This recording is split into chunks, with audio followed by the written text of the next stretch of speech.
So, Tom, if someone played your ex in a movie, Oh, who would it be? I'm gonna shoot for some brownie points Oh, okay. because she would, if she's listening, she would love me to say Okay. and there is a resemblance. The model from the '60s, Twiggy. You know, Oh, what's her name? Leslie Lawson, something like that. She would. So yes, I'll answer Twiggy. that's Pretty little flattering. blonde. Yeah. Oh yeah, totally. But See, as I said, brownie points. look, I'm never gonna cash these brownie points in because we don't have contact anymore. I don't see her.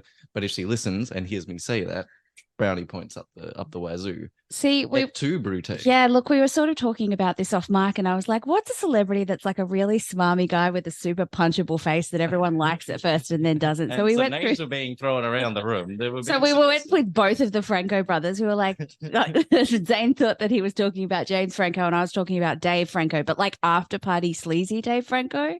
But I think we ended up settling on like after going through a few different. Do you know that? Do you watch American Horror Story?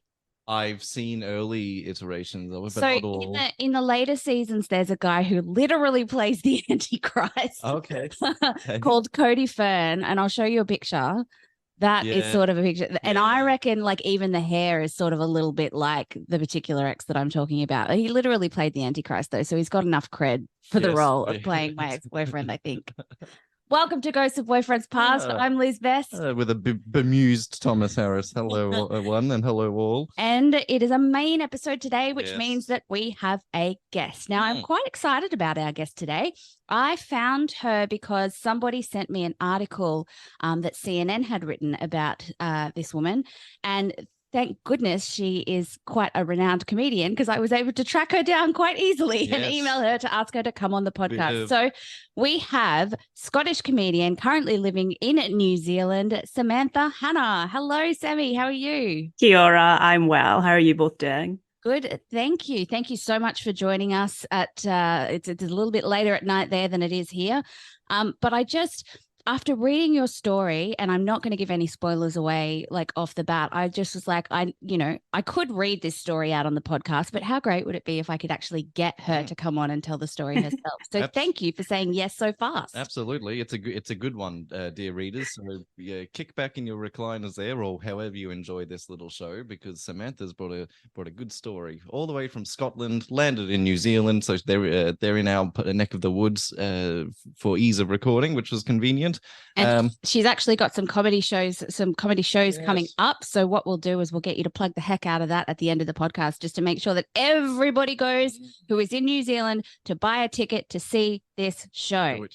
So without giving away the title of the article, because I feel like that gives away a lot. And I just want to let us, unfold as it happens.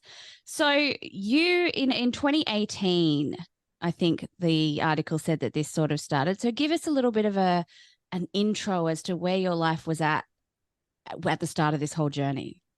Yeah, so I feel like the meat of the article probably starts around 2018, as you say, but it really started, the actual story kind of started 2017. And before that, I was in Australia. So I was in Australia and then I went to New Zealand and I was doing a working holiday visa. And I was 30. I was kind of like at the last age that you could be at before you could take a working holiday visa. And I'd had a tragedy in my life. I'd lost my brother, and a small amount of money had come through to me from that. And I thought, I'm just going to use this to go out into the world and do something. I quit my job in London. I booked a one-way ticket to Australia. I got my work and holiday visa. Had a great time, traveled around, really regressed quite a lot, I would say, during that time. Yeah. Partied a lot, met a lot of lovely people. And then I went to New Zealand and started kind of doing the same thing over there. And I'd given up comedy 5 years before, but kind of wanted to go back to it. And I thought, well, if I'm going to go back to it, I want to write a show that is reflecting how my life is at the moment. And whenever I was going online and looking at friends back home, people I knew back home, it was always the same kind of updates. It was that we've bought a house, we're having a baby, we're getting married, all those things. I feel And so, that in myself yeah. right now. So I was like, I'm not doing that. I'm at a ski field in the middle of Australia partying every night. Or I'm in New Zealand. I don't know what I'm doing in Queenstown. Just reliving my youth a little bit. Mm. And I thought, well, what would happen if I made a decision to go, right, I'm going to find someone, but I'm going to find him in a year. And I decided I'd write a show called How to Find a Husband in a Year. Very tongue in cheek. It was a silly little, I'm not really going to do this. I'm going to see what it's like when you bow to societal pressure. And so I'm going to set up a Tinder profile. I'm going to put on it, I'm looking for a husband in a year. Does anyone either want to come and watch the show? I'm probably going to write about this, or be my husband. And I just started swiping on everyone, just saying yes, yes, yes, yes, yes. And then all the matches that came in, I'd have conversations. I'd sometimes go on dates, and I'm just banking this material. Like this is going to be a show one day, and that's kind of the beginning of the story. Yeah. That is one thing that we say on this podcast a lot, is that every bad date is a good story. Everything advances the plot in some way, or at least provides a humorous distraction. So what are some of the terrible, do you have any of the terrible dates that you went on during this time? I feel like I've blocked a lot of them out mentally. I remember what some of my messages I got were pretty bad/brilliant. Like you've just said, that's my philosophy as well. I always think things are either going to go A, well, which is great, or B, badly, but you'll get a story out of it. So it's always a win-win. So that's how I live my life. And so every time I'd get this awful situation, I was like, but it could be funny, which, in retrospect, that's probably not a healthy way to live your life. I'm not advising that for anyone, but at the time, it's a little bit dangerous, but it could be funny. Yeah, but it might get a bit of material. So I don't think that's the healthiest way, but that's where I was at that time, right? And so I remember one of the messages I got from a guy in, I think it was in Queenstown at the time, and it was just like, oh, are you a fan of Lord of the Rings? And I thought, well, it's fine, I'm in New Zealand. I'll just say, yeah, it's a good trilogy. And he went, excellent, because I'm an orc upstairs, but a hobbit downstairs. Now, And I was like, I don't know what that means. I think John's trying to figure out what that means. What does that mean? What does that mean? very hairy feet. Oh, okay, that's a more polite way of what I was thinking, to be honest. That's the family friendly version of what I was thinking. Indeed, and that's what I was angling for. And a terrible person, right? Because the orcs are the baddies. Yeah, the orcs are, like, if that's what you are upset, if that's your front facing persona, no thank you, my friend. No. And I said to him, I was like, oh, does that line normally work for you? And he's like, well, you got to stand out somehow. Yeah. I mean, fair enough. Yeah, but there was also a trend going on at the time. I don't know if it's still the thing, but a lot of guys just having their middle finger up. Oh my God, is that a thing? It was back then. Thing? That would have immediately been on a dating profile. Is this Sammy? Yeah. So no, like who? Look how that you're so cool. Cool. I mean, I do that in photos with my friends, but I wouldn't put that out in public. Like, no. Yeah, there was a lot of that, and then there was a lot of them. There was one guy that just had a gun pointed at his own head. I think God. I think that was a joke, or I don't know. I just thought that was an interesting choice of profile picture. Funny. I know it wasn't funny at all. I was just like, but because I was collecting them, so I think normally you would just wipe away and go, absolutely not. But because I was banking these, potentially using the show, because the show that I ended up doing back then had a PowerPoint presentation and stuff, and I'd put in my bio, any interaction may be used for material. So I was like, Perfect. I didn't speak to a lawyer, but I felt like I was covered. Look, I mean, that's how we operate on this show. We just go, if we make some kind of disclaimer that covers you legally for things, right? That's how it works. And Sammy, on this show, we often talk about when you go on a dating app, figure out what you want or what you're there for, right? And you did that. You said, I'm gonna find a partner in a year, and you put that on your profile in your literature. What was the response to that? Did you get a lot of sort of feedback or response on the I'm here for a husband prompt, or was it pretty well left alone? No, a lot of people hooked into it. I think because I made it clear that it was also for a comedy show, I feel like people were slightly intrigued by that. It wasn't just me sincerely saying, I'm looking for a husband in a year, which would have been terrifying, and probably no one would have said, well, probably some people would have, because there was definitely that person as well, like, I'll be your husband, kind of straight away. And and so I definitely think it helped get different matches, because there was that like slightly, it was just a bit, it was like a comedy element to it. So yeah, and also I was just saying yes to everyone. So I don't know how many people, I don't know if people realize how many folk they would have matched with, because they're making decisions based on what they want. But if you're just saying yes to everyone, Yeah, fair. then you're getting it all. You get a mixed bag. It's a mixed bag, and you've got to sit through and pick through and see which ones you want to put. I'm going to have these, and these ones are not so much. Pass to the next person. And I'd always start a bit of a convo just to see how it goes, or respond a little bit, unless it was a weird message, and then I'd be like, nah, I'm out. And I would you just take the weird message, bank it, and immediately move on. Yeah, pretty much. Now, Sammy, eventually you got a message from somebody who was pretty far away from you. Yeah, so I moved up to Wellington for a bit, and I was in a awful backpackers. I was kind of running out of money. My days of just living life on the edge, it was probably coming to an end, but I was like, oh, I'll probably give up on this swiping thing. I'll just go in one last time. And I went in and I matched with a guy 12,000 miles away in London. Yeah, London, which is where I lived for 12 years. 12 years I lived there. And I lived one stop away. I used to live in kind of southwest London. He was just like in the next tube stop along from where I used to live. And I was in Wellington, which is where he went to uni. So we were on what places and then matched. Yeah, matched. That's because he'd set his Tinder settings back to Wellington, because he thought, oh, I might move back and I want to see what's there before I commit to moving back. Also, this is what he says. I mean, take this with a grain of salt. Everyone else does. But he, at the time, was a data analyst, and he said he was trying to work out the algorithms of Tinder. Yeah. That old chestnut. So he was like, I was just trying to work out the difference between London and Wellington. So there was also that. And I was like, whatever. You just paid the subscription. Amount of people possible.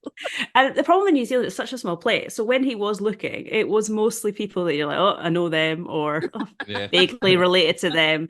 So you get to a certain age, you're like, there's not a lot there. But he saw my profile and he thought, oh, well, she went to uni in the UK, so she's probably from here, so that would work. And also, one of my photos was, because I'd just done a ski season in Australia, and then in New Zealand, it was a picture of me up the mountain. I'm a horrible skier. I learned really late in life. I learned when I first went to work on one of the mountains. So that was just like, oh, that's a nice pic.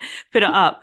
And he was like, oh, because he loves skiing and he's really good at skiing. So he was like, yeah, she's a cool skier. Or even might have been snowboarding. I think I did one lesson in snowboarding ever. So he was like that. But in my defense, he had a picture of him and a dog, and he didn't have a dog. It was like, the classic "on with my friend's dog." Let's get that for the Tinder. Yeah, there we go. So we were both slightly drawn to each other for these things that were not completely true. But we started chatting. We just hit it off. He was funny. And he said, oh, the first message was, congrats on the match 12,000 miles away. How's the hubby hunting going for you? So I was like, all right, let's see where this goes. So after you match, how often are you chatting in the first couple of days, weeks, months? Oh, constantly. It was just every morning when I woke up, it was nighttime for him. So we were chatting then, and then he'd go to bed, and then there'd be like a little lull. And then when he woke up, it was nighttime for me. Then we would chat. Very, very quickly added each other on Facebook, so it's easier to chat on Messenger. And I was in Wellington. He's like, oh, I used to live in Wellington. Te Papa Museum's there. I can get you like a private, like, because a mate worked there. She's like, I can get you like a private tour. And I was like, oh, this guy's so organized. So fancy. How nice is this? And then I was like reminiscing about London, because I'd lived there for so long. So we just had a lot in common we could talk about. And so, it was a lot. It was a lot of messages. Neither of us were working at the time. So that also added to it as well. So it was a lot. But we were both kind of even. It wasn't like one of us. I hadn't sent him like 50,000 messages and he sent me 4 or anything like that. It was pretty even spread across the board.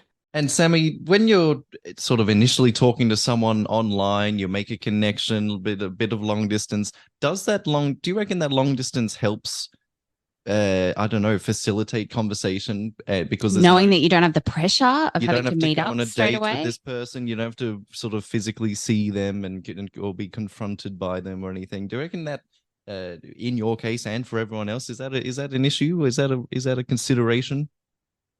I definitely think it helped our situation, but I think maybe it's for a different reason. I think it's because if you can't meet up straight away, you take more time to get to know each other. So by the time you do meet up, you know so much more about them and you've built up a little bit of a story. Whereas if you say we'd been in the same city and we'd gone for a coffee, we probably would have had really surface level chat, thought, oh, we've got a few things in common, but not really. And then I would have kept traveling and he would have done his thing and we just would have moved on. So I think the reason that it became the way it did is because we had all of this time to get to know each other, find out about each other, and build like a relationship before we ever met. So by the time that we later did meet, we were all going to be in a much better position. And had we met straight away, I honestly just think I don't know if it would have been. I think it would have been like just different, not at the right time for either of us, because we were both in that kind of in between stage of our life. He'd also been going through a lot of changes in his life, so neither of us were. And I wasn't seriously looking for something serious. It was more for the show. That was just kind of a little bit in the back of my mind. Oh, I would like to meet someone soon. But I didn't think I was going to meet someone through that show that I Hmm. was writing. So yeah, I reckon it wouldn't have worked if we'd been in the same place. So, Sammy, I read in the story that his parents actually had a fish and chip shop quite near where you were staying. How did that come up? Yeah, well, it wasn't actually that near. It was in Napier, which is quite a trek away from Wellington. But what happened is my friends were coming over from the UK to travel around with me. And I told him this, and he looked at my itinerary and where we were going, and he was like, "Don't go that direction. Go via Napier because it's a lovely place. It's nicer than the route that you've chosen. Plus, my parents do own a chippy there, so if you wanted to, you could stop on by." And I'm like, well, do you know, that does sound like, again, it could be quite fun for a bit. And why not? It does sound like a really nice place to visit. So we totally changed our route based on his recommendation. And we traveled up to Napier. In my mind, I thought that the chippy, I don't know, I didn't think it was going to be a chippy chippy. I thought it was going to be more like a seafood restaurant because I knew it had a really, really high rating on Google. So I was like, this is going to be like a lovely by the waterfront situation. And so when my friends and I arrived, we had to get ready pretty quickly to go off to in my mind, this grand seafood restaurant. And because they were over from the UK and it was holiday, and I guess we're probably a bit more dressy back there than New Zealand. New Zealand's so casual that we were like, well, we better better make an effort. They could be your future in-laws. We never know. So we got really dressed up, got high heels on. I started trying to, we went in the wrong direction. So we ended up kind of running for an hour because it was going to close. Finally find this place, and it was on an estate. No one in the queue has shoes on. It's not the kind of place that you would get dressed up. There's definitely no idyllic setting on a beach. And we got there, and his parents just took one look at me and thought, oh, that must be the girl Toby told us. The guy I was chatting to is like, that must be the guy that he said he's a friend, because he didn't want to say, oh, I've just chatted to this girl on Tinder. So he's like, oh yeah, my friend might pop in. So like, I think that's the friend. And we just stuck out like a sore thumb. So his mum and dad were like, how can we get you anything? And I'm like, oh, I'll just have just fish and chips. We sat outside and we just ate our fish and chips. And I was like, yeah, that was weird. I think I need to stop doing all these silly things for this story now. Because always move too far the plot over forward. our head. And then pretty much in that week, I was like, I'm going to go and meet him because I need to see if this is more than just a very extended stand-up comedy routine at this point. So pretty much the next day, that's when I booked my flight back to London so we could meet and see if there was something there. And so how long had you been talking from the start to when you actually met up? I reckon it's probably just some weeks. So maybe 3 weeks. So it wasn't long, but when you've spoken to someone every night, every morning for that long. And we'd FaceTimed and we'd chatted so much. So it felt like longer. So yeah, I reckon it must have been like three or 4 weeks by the time I got back to the UK and we met up. And met his And parents. yeah, I was getting a flight back. It was a 30-hour flight. I was going to arrive in about 5 a.m. in the morning and he was going to meet me there. And we were going to go, all right, let's go on our first date. Wow. It's a long trek from New Zealand all the way to London where you're to meet this man that you've been talking to. And it's a long time to sit on the plane in anticipation, waiting to get there. Can you talk us through what that 24 hours is like when you're flying to the other side of the world to meet someone? You must be nervous, excited. What do you reckon? Yeah, it's definitely a bit nerve-wracking. I don't really mind meeting new people, so it's not something that makes me like I love meeting new people and I like new situations. So that part didn't bother me, but there was still like that nervous excitement of, oh, what's it going to be like? Are we going to get on? Are we going to like each other in real life? It was kind of adrenaline and in a good way. Like it was good nerves. I think it helped make the flight go a lot quicker as well. And then all I remember is when I eventually got to London, I was like, I need to find a bathroom to freshen up because I've been on a plane for 30 hours. No one wants to go on a first date when they've just been stuck on a plane for 30. No one comes off a plane looking their best. So yeah, I remember I was like, right, quick, find a bathroom, put some concealer under the eyes, try and fix the hair, spritz something onto me so I smelled not like a plane, and go out there. And yeah, also it's 6 a.m. by the time I see him. So, I have to try and muster some kind of energy so you don't look like you're just dead in front of him, like, hello. I'm very tired, but it's nice to meet you. So I had to try and get like a bit of energy going. And he wasn't there. That's the other thing, because the tubes weren't running yet.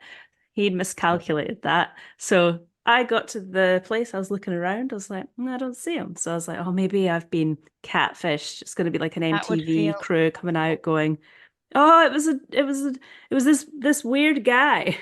It was all fake. And I was like, uh-oh. And then I think a little bit later, he appeared. So tubes were running a bit. And yeah, it was cool. We were like, very comfortable very quickly. Yeah, he was pretty much how I expect, especially because we had so many video calls. But I was a bit taller than what I thought because obviously you can't see that on video. And he'd been saying, "What do you miss about the UK? Like what foods, what drinks?" And I was like, I love my juice. I was like, do you know what? Just like a real nice apple capella juice, just that would just quench my thirst. That's what I'm looking forward to getting back to. And some other foods I mentioned. And so he had a bottle of the juice that I'd said I couldn't wait to get back to in his hand, which I thought was great, much more practical than flowers. And also it helped me know exactly who he was. It's like it's the guy with a massive box of juice in his hand. That's the one. super So then we got on the sweet. tube and it was super early and he's quite chatty as well. So he's like talking quite a bit because I think he had more nervous energy than me. So I think he was like overcompensating by being a bit like, and I was like, all right, calm down, mate. These poor people in London are going on their Yeah. commute. Like they don't want to hear us all giggly and nervous excitement. So yeah, it was really sweet. But then we were like, right, let's, I needed a nap. But other than that, we had a bit of a day planned. So yeah, that's how it all started. So when did you decide that it was something between the two of you? Yes, that's a really good question. We hung out for a week in London. So I even took him to see my auntie really early. We just had a few different things going on. We went to a friend's house. We just hung out, got to know each other a bit better. And then I had to go back up to Scotland because it was Christmas time and stuff. And so I was going to spend some time with my family because I'd been away for a couple of years and I didn't know if I was going to go back to New Zealand. I could have done another year there or go back to Australia. I'd done my farm work in Australia, so I was eligible to go back for a whole other year. And so I was kind of not sure what I wanted to do. And he was in the same boat. He didn't know if he was going to stay in London or move back to New Zealand or go and travel somewhere else. So we were both in limbo. I went up there. He went traveling. I think he went to back to New Zealand to meet up with friends, and he went a few various other places. And so we didn't meet up again in person until must have been the following year. So like January, because this was the very, very end of 2017. And then we started kind of dating a little bit, but again, I didn't know if I was staying in London. He didn't know if he was staying in London. We knew we were only seeing each other So we kind of knew that bit was serious, but we weren't official. And then he broke his leg skiing. And when he came back with a broken leg, I kind of helped nurse him back to health a little bit. And at one point he said, oh, I don't know what to do, because if I do decide to go back to New Zealand and this doesn't work out, it's going to be really sad. So I don't want to say, oh, let's make it work, because then it'll be sad. And I was like, it's going to be sad either way. Whether we say, oh, let's go, and then it doesn't work out, or we don't say let's go and it doesn't work out, it's going to be the same sad. So we may as well say, let's give it a go. And if it doesn't work out, that's fine. But at least we've tried. And he was like, oh, I've never thought about it like that before. So we were like, let's give it a go. Also, he couldn't run away because he had a broken leg. So it was very easy to get him to, no, it was cool. And we both kind of knew at that point. So we decided we're both going to stay in London. I got a flat kind of nearby. We hung out a lot, but I was super busy. I got back into comedy again. I was working on this show. So I was super busy. He was super busy. And then after about a year of us hanging out, dating, boyfriend and girlfriend, but still quite separate lives, we moved in together and had a great couple of years. Well, one great year, one COVID year where we were just locked in the flat. Yeah. And it was around that time that he thought, I really want to go back to New Zealand. And I thought, well, we're not leaving the house in London, so yeah, let's do it. And we applied to move to New Zealand. So I applied for my partnership visa. So luckily I ended up back here, because I kind of had given up my opportunities to stay either in Australia or New Zealand to meet him. So I'm quite happy it worked out, because now I can live here, which is great. So yeah, but yeah, so that's been the 6 years that we've been together now, and of 7 years since we met on Tinder. So how much of your story made up the comedy show that you did? Oh, so much of it in the end. So the story was supposed to be about how you shouldn't bow down to societal pressure to meet someone by a certain time, and then ended up being a love story about how I met someone. But it was still very, very playful, very silly. And because I had to talk about a lot of the guys that I'd met at the dates that didn't go so well, and I also talked about our story and kind of what we thought might be next. So it was just a real silly show, but nearly everything in it is true. So even now I still do little bits of stand-up about that story, and I get so many people going, is this bit real? And I'm like, it's all real. I don't even need to write this at this point. I just have to remember what happened. So yes, it's all real. It's great. It makes my job really easy. And Sammy, I was wondering, do you have any advice for other people that are trying to make a long distance relationship work, or at least in the beginning, like you did? Yeah, I guess I know a few people now that have ended up in long distance relationships, and it's worked out really well. There was a friend of ours who met someone in a really similar way not long after, and had seen my show and knew Toby really well. And so she was messaging us going, I've met this guy, he's back in New Zealand, I'm in the UK, but we get on really well. What should I do?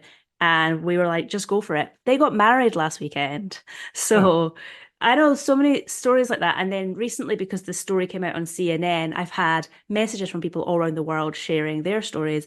And I had a lovely message from someone in America who met someone online. I think they were in Australia in 2002, which I feel like is very early days for the whole online dating thing.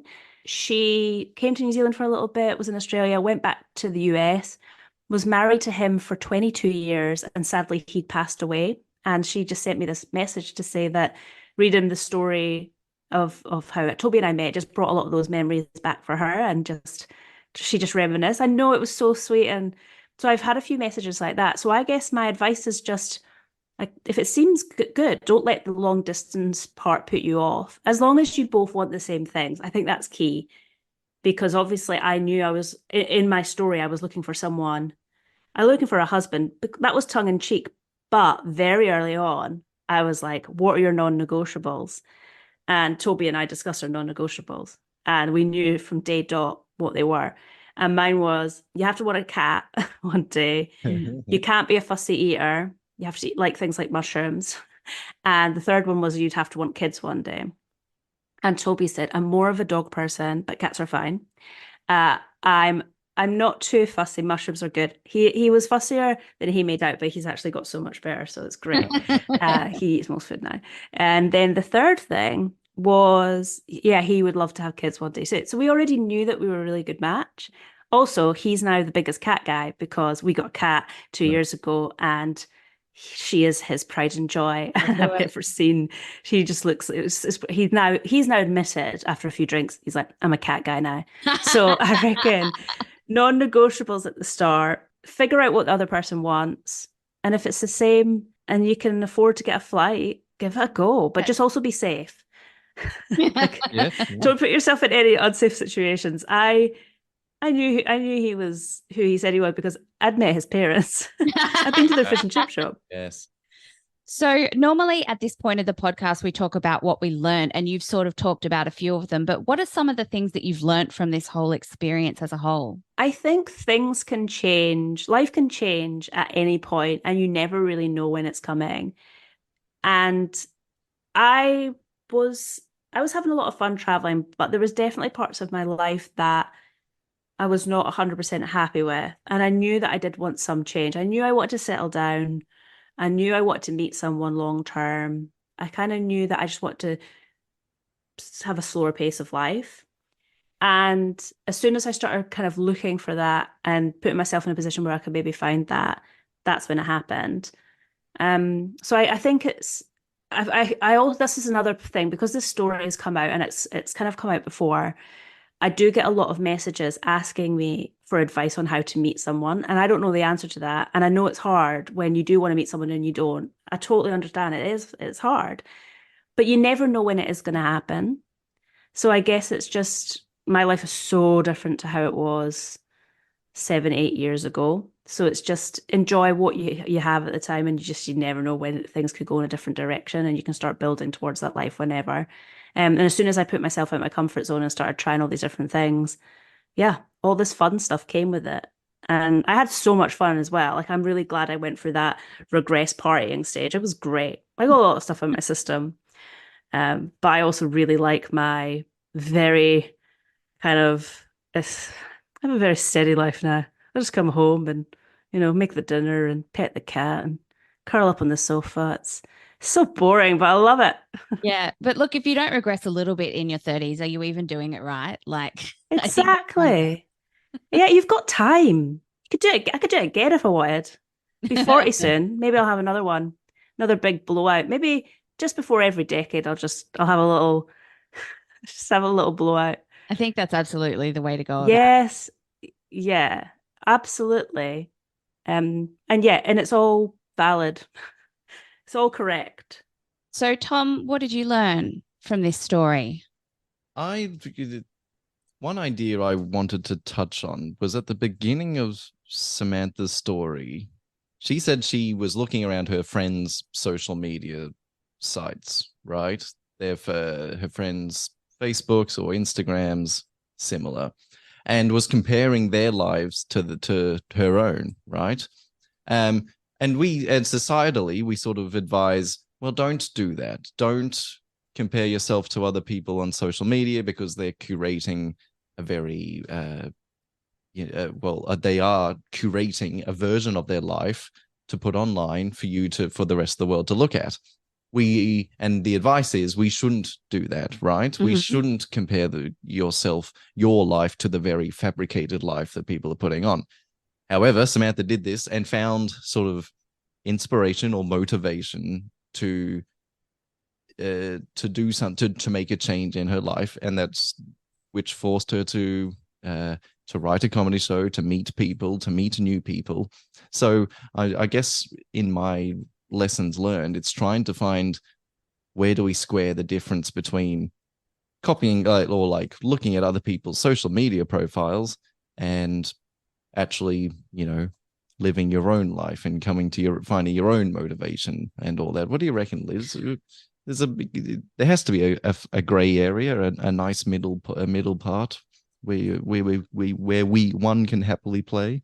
Yeah, I think that there has to be a healthy balance between basically comparing your life to something online, but rather than comparing and leaving it find wanting, comparing it and letting it spur you to something new is completely different, right? Because you're not making yourself sad. Yeah. So I think if you can look at social media and go, I want that, and you have it within you to go and get it, that's when it's good. And I think that when you say, when you're comparing and going, oh, I'm sad that I don't have that, that's when it's not healthy. Yeah. So if you can if someone's posting nice vacations, say, don't be jealous of their vacations. Don't be. Yeah. Find a way to book a vacation rather than right. being sad about it. So don't look to other people's social media to mimic or to copy, but you can use it to in healthy doses, I suppose, to inspire you, your direction in life, what you want to achieve, what you want to get. There's probably some room there. Samantha, what do you reckon as we send a question over to you? Yeah, I think that's also valid. And I do sometimes think social media, but it can come in other forms, right? That's just the reason it always comes back to social media, is because that's where we get to see what everyone's up to. Whereas it wouldn't have been so normal back in the day. Like, you wouldn't go and announce every single now we've thing on lost the you. little town notice board in the sound of social media. But sometimes it's an indicator. So if you look at something and it doesn't make you feel good, it might be telling you something about yourself. It might be saying, hey, the reason that this is making you feel a bit is maybe because you want to change something in your own life. And that can be a healthy thing, like when it inspires, but it also can be not a healthy thing. So yeah, I think it's just about a bit of balance. And I always say, and that's why I try and always do comedy that is about these things that I feel or pressure. I also did a show about how to find happiness in your, and it was about mental health, about how we see all these things about just being, at the time there was like a real wellness craze where it was like, you have to do all these things and you have to be happy. And I was like, why do we have to be happy? Like, just, we can be happy sometimes. We don't have to be happy all the time. That's very tiring. And so I love doing shows that go, hey, there's no pressure to do anything, but you should, like, to feel just how can we all make sure that we all feel better about our own lives and look after ourselves and make sure that we're doing the things that fulfill us. And Toby and I are not married, so that's the other thing. I tried to find a husband in a year, but we're not married. And people often ask us, or people call him my husband all the time because they just assume it. Yeah, we did it beforehand. And it doesn't bother me because it's like, well, I don't actually need that. And it was never about that. It was never about the marriage. It's never about the husband thing. That was just a catchy title. It wouldn't have had the same ring to it if I'd said how to find a long-term compatible partner that you care about in a year. It just probably wouldn't have rolled off the tongue. So I often see that, or that people bring that up quite a lot. His mates bring it up a lot, but they just want a massive party. That's why they bring it up all the time. Yeah. And so I think that there's no right or wrong way in anything, whether you're on your own, you're in a relationship, you have multiple relationships, you decide to get married, you don't, you have kids, you don't. I'm literally like, everyone just do what feels good when you can. And makes you feel happy. Don't worry. That's why I'm just like, how can we just make sure everyone just calms down a little bit? Yeah. So can you tell us a little bit about the comedy shows you have coming up, Samantha? Let us know where we can find you. Yeah, absolutely. So the show that I'm talking about, I did a long, long time ago. After that, I did a show called How to Find Happiness in a Year. And then I did one called How to Win at Life. When I did How to Win at Life, it was because I thought maybe this will be the show to catapult me to success. It didn't. It was just before the pandemic and everything was shut down. Ooh. And so I'm like, I'm not going to do those shows anymore where I try and do something about my life. And so instead, I've now looked inward about my journey as a female comedian. And my latest show is called Female Lady Women Comedians. And I play 5 different women. We're all in a lineup show together. We're all different. It's all different parts. And it's about my journey through stand-up and how I gave up and then returned, and just kind of a little nod to the industry. And so it's really silly. I'm horrific at accents. So you get to see me struggle through a Kiwi accent. And it's just a lot of fun. So I'm doing that in the New Zealand International Comedy Festival. I'm doing one show in Wellington. I did this show last year, so it's a repeat. So I'm just doing a one night only special. That is nearly sold out. But I am also doing 5 nights in Auckland at Q Theatre, and that will be the 21st of May to the 25th of May. And yeah, it's a really fun, silly show. And I do, because I MC as me, not as a character, I still do talk about my story a little bit. And I do, although we're not married and I've said it's not a big deal, and I don't mind, there is a whole section where I went on a hike with Toby recently to Tongariro Crossing. And when he didn't propose, I was like, that was a missed opportunity because that was the most beautiful day hike in the world. Yeah. And I have a whole section on that, which is so fun to do. And he just sits with his head in his hands, but he loves it really. So you still get a little glimpse of what I've been talking about in amongst different characters and a little take on the comedy industry and my experiences over the last 10 years.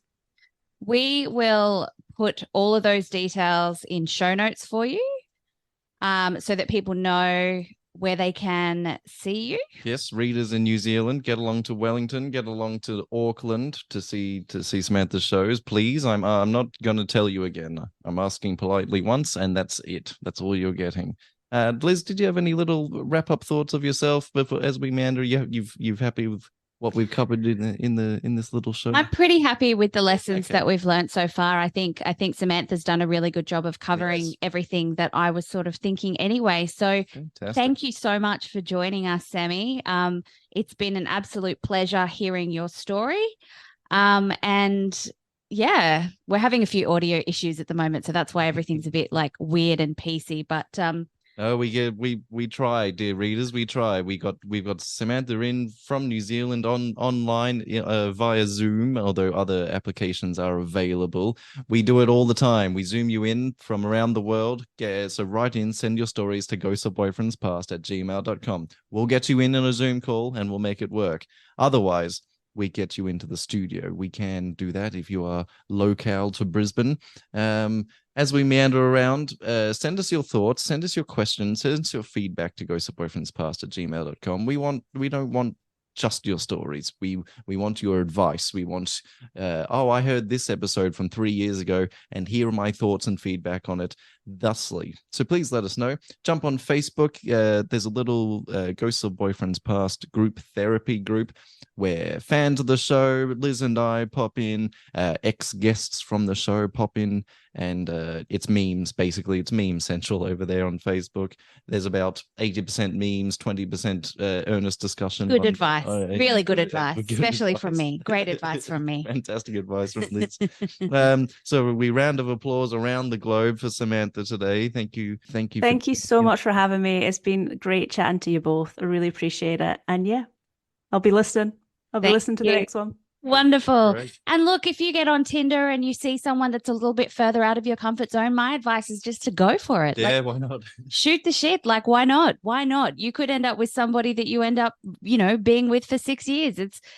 You have absolutely nothing to lose and everything to gain. And look, if anything else, it's just going to advance the plot. So.